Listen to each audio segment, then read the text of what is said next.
Listen, the untold truth about historically black colleges and universities, the truth about HBCUs, guys. This is a big place for the African American community to go when they graduate high school, to be around family, culture, diversity, equity, and inclusion, to be around people that are minorities, and we can grow and learn together. It's a place for us to feel safe, can elevate and continue to grow.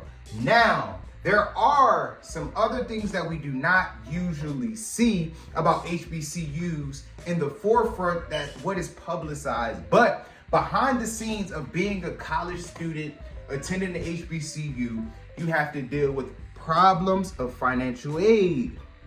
That's going to be an issue, whether you're moving in college, you're moving out, like you're going to masters, whatever you do with education and you do not have the funds up front, you have to deal with this thing called financial aid.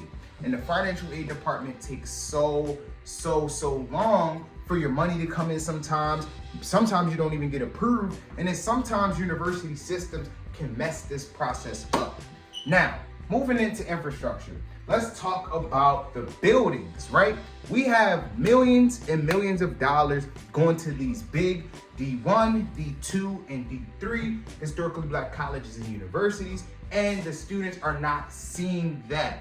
Where we're the people being taxed for everything that's going on campus, from a technology fee, to a fitness fee, to a meal plan, a housing bill. You gotta pay for your classes, your books, just to do homework, tutors, access codes. Like, come on, y'all, we college students, we're not millionaires yet. So some of us are paying out of pocket. Some of us are using financial assistance. On top of that, we still have real life things that goes on. Some people have jobs, families. Some people have things in the community that they have to do, organizations that they're a part of. And some people have their own houses, and they have real big bills that they have to pay in college. And these are troubles that we face. Some of us drive to these institutions and we have to deal with no parking. How am I driving an hour and 30 minutes to an institution just to get to class, and I'm taking 10 to 15 minutes to find parking, and I'm leaving way earlier than I have to just to get to this course? Find parking within that 30-minute gap. Now I have to walk to class and get what I need to be done. Now that solution is solved. Now, if there was enough parking, I could leave my house at 9:30, 9:45, get to school right at that sweet spot and go straight into class and go straight home. But students that live on campus face these issues because some people want to park behind their building and they still do not have access to. They put parking lots miles away, they expect us to walk. Now they say it's a walking problem on HBCU campuses, but why am I paying you thousands of dollars for this institution to continue to run, and then students are giving you guys issues to solve and you guys are not listening to us? And a lot of people always put the blame on student leaders. It's not the student leaders' university. We are here to advocate for the student body. We're the ones speaking for everybody, because everybody's just blabbering, but there's a certain hierarchy of individuals who can speak out on these topics. Now, being a part of an administration previously, a lot of people always expect you to make the change. That's not always going to be the case. Sometimes it takes proposals. It got to go through the Constitution. It got to get signed off. And sometimes that may take a semester to do, maybe even a year. Sometimes your plans that you wanted to do during your reign or whatever you're doing doesn't happen until the following year maybe that comes in. It's the same thing with like presidency. So HBCUs are a wonderful place. I will say, if you are graduating high school and you're coming from a background and if you want to be around people like your culture, your skin color, who look like you, the professors look like you, and it's a place to where you can call home, a place you can love. Now, the bad sides of it, we do not have the PWI amenities. So people say they love PWIs. Why? Because PWIs have money. We have swimming pools, we have bowling alleys, our CAFS is open 24 hours, we got drones, we got robots, our maintenance service comes out quick, our buildings are always updated, people respond to emails quicker, this costs this, but that's the differences. But when you go to a PWI, it's not too many people who look like you and I. So that's the only difference to me. It's predominantly white institutions, which is way more predominantly white people at those institutions. There's a little bit of minorities there. HBCUs, dominantly minorities, dominantly African American culture. So you guys can kind of battle where you want to go. And it's crazy how they kind of separated the systems from PWI to HBCU, and then growing up our whole life, they didn't have, predominantly white elementary, predominantly black elementary. Like that, I feel like I'm in slave time sometimes. But just to say, PWIs get a lot of funding, HBCU gets a lot of funding, but I don't know what they're doing with money at HBCU sometimes.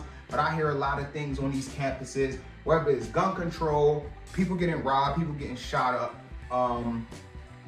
I don't know, like buildings breaking down, collapsing, there's fires going on, professors failing students, students not getting their financial aid. And it's stuff that's been going on for so many years. Like it's buildings that have been built since the 1800s, early 1900s that are still at that university. And I know it's a tradition, but turn that building into some type of monument or memorial, somewhere I could walk through like, oh, this is the Harriet Tubman dorm hall. This is nice back in the day. And it's a walkthrough tour, not a place to where you can still live with no AC, no air conditioning or no heat.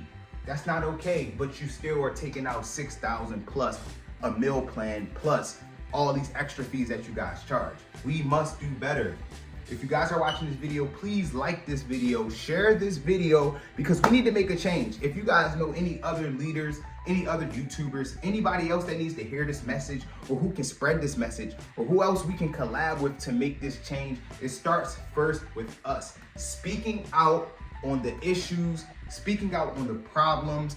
Like graduation is another big thing that HBCUs tend to mess up. You guys tell students that we go all the way up until graduation, and then we get to the point and you guys are like, oh, you still have a class, or oh, you still have 2 classes. Oh, you gotta wait till the spring semester. Oh, you gotta go in the summer. Like, bro, that's not okay. And then you see the acceptance rate, 60, 70, 80%, graduation rate, 20%. Like, y'all should not be pulling students in to get the money, and then after they become freshmen, you don't give a fuck about them no more. And then half of them drop out. Y'all not mentoring them. Y'all not keeping them all the way up until that 4-year mark. Whether it's the administration at the school, the president of the university, whatever type of rules you guys are doing, something needs to change. People do not have money for college. Financial aid, you need to be on point. Housing, y'all need to get more buildings on these campuses. Update them, renovate them, get more housing, more money. Come on. It's time to update, y'all. It's time to innovate. We can't sit here and go on to 2050 and we still got buildings from the 1800s still up and running. Plumbing messed up. Ants, roaches, rodents, mice. Who's paying for this? We just trying to get our education so we can get some money, man. But this is the untold truth about life at an HBCU, HBCU struggles.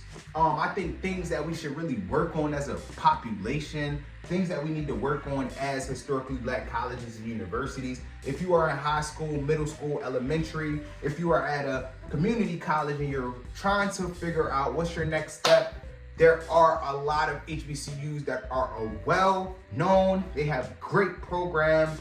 It's a lot of great leaders there. A lot of great people came from these institutions. So I will say, yes, I recommend an HBCU any day over a PWI, but it's all about your preference and how you want to live your college matriculation. But at the end of the day, y'all, please give this video a thumbs up. Make sure you guys subscribe. Comment down below any other historically black colleges and universities issues, anything you guys think that we need to upgrade, anything you guys think we need to change. Drop it down below so we can speak on it, y'all. But this must change, y'all.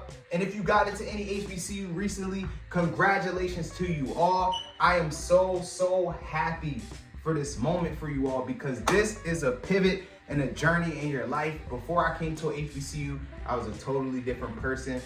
Got out of HBCU in the next month, I'm a totally different person. And it put me where I wanted to be. And it taught me how to network. It taught me how to get out there, step out my comfort zone, and how we can highlight black excellence. You feel me? So we just gotta keep on going onward, upward, Appreciate y'all. Peace.